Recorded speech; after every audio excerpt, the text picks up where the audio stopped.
kıvatsan bulursun he. Kımıgan muş işim kaldı mı sen? Şundaq birim hoşaqmay ötüdü iş qilib. İşehir tuğulğandaki şeyden vakit var ve neme devam etme ölçülüm demey. Bu itizlik kelsime hem işini mən qılan. Manığı asta qıvaldım saatini içi tıkıp. Hem de kelsüçü uvaldım. Menki micazım yoxlu da qoyma ha. Hem de qanaqlalar ettim bu gözüm bilekçe. Maynaq caylamasam özüm caylın kitipla. Bunun caylamay melli caylın kititken emas bu. Yarımdan ittirece. Bu yinnim bolsanga.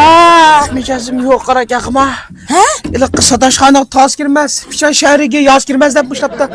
Tülөгün elə tampamçan yanki alçam minib zukam bu burnumdan su zilay şurek aqlamı ketdi.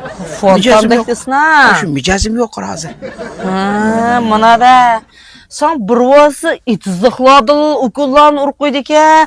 Bu doğamın oğullar sanki bir şahsi oyırın bir ziyon işiltidigan doktorun var mı ya? Həcəmçü işki mənə bitkəndə urquydu anğı demeymen mi? Şu urquydu.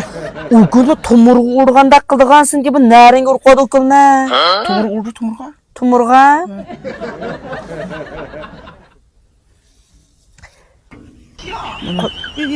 Yan. Ay. Hey! Nim kıvatsan bulursun, nim davassan bulur. Ha? Nim kıvatsan bulursun he. Kımıgan muş işim kaldı mı sen? Miman dağcılık oynatam sen bile olsa? Ha? Miman dağcılık oynatam sen? Məsan da kuyay Recep Şekke.